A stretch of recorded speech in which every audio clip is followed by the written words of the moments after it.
के बारे में, एलिमेंट्री कैनाल के बारे में, ठीक है। माउथ ओरल कैविटी हमने बताया, हमने इसोफेगस के बारे में बताया, स्टमक, स्मॉल इंटेस्टाइन और लार्ज इंटेस्टाइन। ओके, अभी हम लोग डाइजेस्टिव ग्लैंड के बारे में बात करेंगे। मेनली हमें 3 डाइजेस्टिव ग्लैंड के बारे में पढ़ना है, जो कि है सलाइवरी ग्लैंड, दूसरा है हमारा लिवर और तीसरा है पैनक्रियाज। सलाइवरी ग्लैंड को मैंने पहले भी अपने पहले वीडियो में बता चुका था। सलाइवरी ग्लैंड एक्चुअली में है क्या, कुल मिला के 3 सलाइवरी ग्लैंड होते हैं।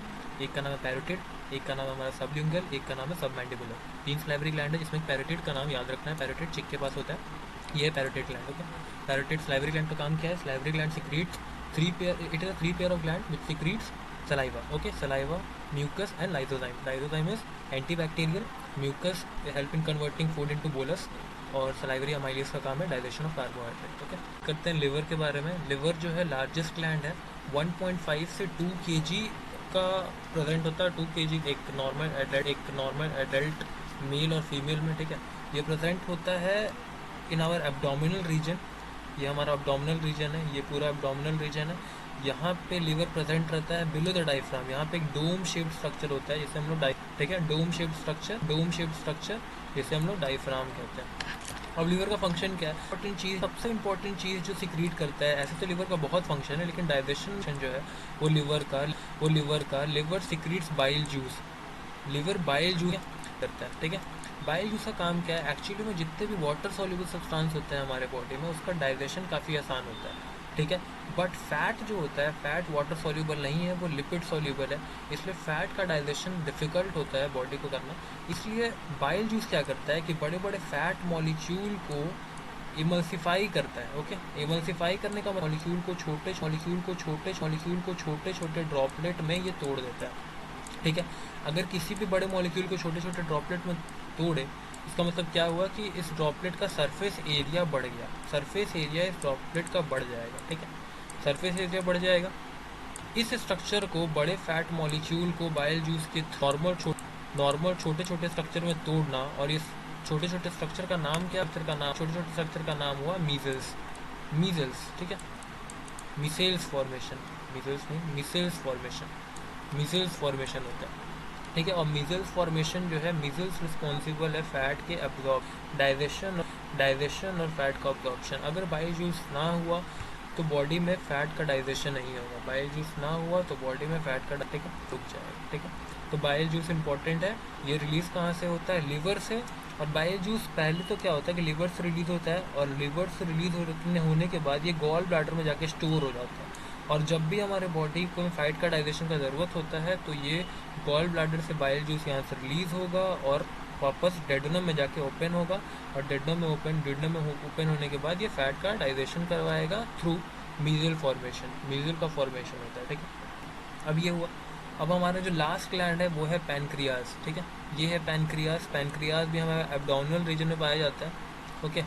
ये है पैनक्रियाज सबसे इंपॉर्टेंट चीज़ क्या है कि पैनक्रियाज जो होता है वो बोथ एक्सोक्राइन और इंडोक्राइन ग्लैंड होता है। एक्सोक्राइन ग्लैंड और इंडोक्राइन ग्लैंड होता है। इंडोक्राइन का मतलब ये हार्मोन भी सिक्रीट करता है पैनक्रियाज, और एक्सोक्राइन फंक्शन मतलब एंजाइम भी सिक्रीट करेगा, डाइजेस्टिव एंजाइम भी सिक्रीट करेगा, ठीक है। तो इंडोक्राइन फंक्शन में क्या हो गया, इंडोक्राइन फंक्शन में 2 हार्मोन रिलीज़ करता है, एक्चुअली में 3 हार्मोन रिलीज़ करता है, लेकिन अभी 2 हार्मोन जानिए। 2 हार्मोन क्या क्या है, एक है इंसुलिन और दूसरा है ग्लूकागोन, ठीक है। इंसुलिन का काम क्या है, इंसुलिन का काम है ग्लूकोज का कंसनट्रेशन बॉडी में घटाना। हमारे बॉडी में ग्लूकोज का कंसनट्रेशन घटाता है, ब्लड में ग्लूकोज का कंसनट्रेशन घटाता है। और ग्लूकागोन का काम है कि ग्लूकोज का कंसनट्रेशन बढ़ाना ब्लड में, ठीक है। ये दोनों एक दूसरे के एंटागोनिस्ट हार्मोन है, ठीक है। केमिकल कोऑर्डिनेशन हम पढ़ेंगे इनके बारे में। एक्सोक्राइन फंक्शन क्या है, पैनक्रियाज ढेर सारा एंजाइम रिलीज़ करता है, ठीक है। बहुत सारे एंजाइम पैनक्रियाज रिलीज़ करता है, जिसमें से कुछ है pancreatic amylase, lipase. Pancreatic amylase responsible for digestion of carbohydrate, lipase is responsible for digestion of fat, okay. और उसी तरीके से और भी एंजाइम है, जैसे काइमोट्राइप्सिनोजेन, प्रोकार्बोक्सीपेप्टाइडेज, ठीक है। ये सब एंजाइम जो है वो पैनक्रियाज रिलीज़ करता है, लेकिन उतने के बारे में हमें पढ़ना नहीं है। जो नॉर्मल है नॉर्मल ये याद रखना है कि कार्बोहाइड्रेट का डाइजेशन भी पैनक्रियाटिक एंजाइम के थ्रू होता है, फैट का डाइजेशन भी पैनक्रियाटिक एंजाइम के थ्रू होता है, प्रोटीन का डाइजेशन भी पैनक्रियाटिक एंजाइम के थ्रू ही होता है। हम देखते हैं डाइजेशन का, digestion all over digestion start से हमें पता चल जाएगा कहाँ पे किस चीज़ का डाइजेशन हो रहा है। तो सबसे पहले स्टार्ट करते हैं, अगर हम लोग फूड इनगल्फ करते हैं तो सबसे पहले वो किस जगह पे आता है, माउथ में। तो माउथ में एक एंजाइम होता है जिसे हम कहते हैं salivary amylase. Salivary amylase responsible है स्टार्च को माल्टोज में कन्वर्ट करने का। अगर हमें स्टार्च और माल्टोज समझ में नहीं आ रहा है तो बस यही समझ लीजिए कि ये कार्बोहाइड्रेट को मोनोमर में तोड़ देता है। एक कार्बोहाइड्रेट है, कोई भी कार्बोहाइड्रेट है, कार्बोहाइड्रेट को स्मॉल पार्टिकल में तोड़ देता है जिसका नाम है माल्टोज।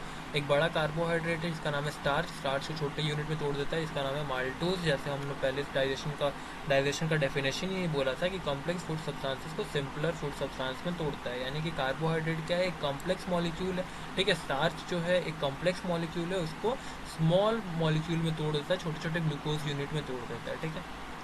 स्टमक क्या है, स्टमक में किस चीज़ का क्या चीज़ रिलीज होता है, स्टमक में पेप्सिन रिलीज होता है।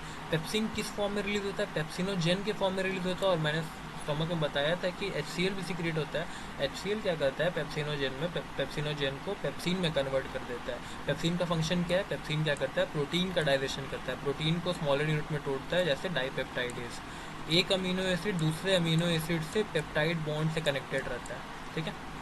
तो पेप्टाइड बॉन्ड को तोड़ देता है कौन, पेप्सिन, ठीक है। अब पैनक्रियाज से क्या रिलीज होता है, अमाइलेज, ट्राइप्सिन, लाइपेज। अमाइलेज का काम क्या है, अमाइलेज ये स्टार्च को मतलब यानी कि कार्बोहाइड्रेट को तोड़ता है। ट्रिप्सिन एक प्रोटीलेटिक एंजाइम है, यानी कि प्रोटीन का डाइजेशन करवाता है। लाइपेज क्या है, ये फैट डाइजेस्टिंग एंजाइम है, यानी कि लिपिड का डाइजेशन करवाएगा। Lipid is form of fat, ठीक है, फैट लिपिड का फॉर्म है, ओके। स्मॉल इंटेस्टाइन में भी कुछ एंजाइम रिलीज होता है, जैसे मैंने बताया था, क्रिप्ट ऑफ लिवर खून responsible for secretion of intestinal juice. Intestinal juice का सिक्रेशन करवाता है क्रिप्ट ऑफ लिवर खून। तो क्रिप्ट ऑफ लिवर खून में कुछ एंजाइम रिलीज होता है जिसका नाम है maltose, sucrase, lactase, peptidase, okay. ये सब क्या है, माल्टोज क्या है, माल्टोज एक्चुअली में कार्बोहाइड्रेट का फॉर्म है, ठीक है। और सुक्रोज भी कार्बोहाइड्रेट का फॉर्म है, यानी कि सुक्रोज को तोड़ने वाला सुक्रेज।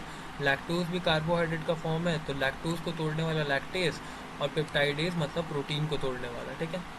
तो जब 11th क्लास में आप जाओगे तो आप ढेर सारे कार्बोहाइड्रेट के बारे में पढ़ोगे, मोनोमर, डाइसैकेराइड, मोनोसैकेराइड, पॉलीसैकेराइड के बारे में पढ़ोगे। तो ये जो है माल्टोज, सुक्रेज, डाइसैकेराइड, ये सब डाइसैकेराइड है, यानी कि दो कार्बोहाइड्रेट के मोनोमर से जुड़ के ये सब मॉलिक्यूल बने हैं। और इन सबको तोड़ने के लिए वैसा एंजाइम यूज़ होता है, यानी कि जो नाम का है उसमें बस एज लगा दो, यानी कि ये डाइजेस्टिंग एंजाइम है उसका, ठीक है। तो ये हमारा डाइजेशन कंप्लीट हुआ। माउथ में स्लाइवरी अमाइलेज होता है, स्टमक में पेप्सिन, पैनक्रियाज में amylase, trypsin, lipase, small intestine में माल्टोज, सुक्रेज, लैक्टेज और पेप्टाइडेज, ओके, ठीक।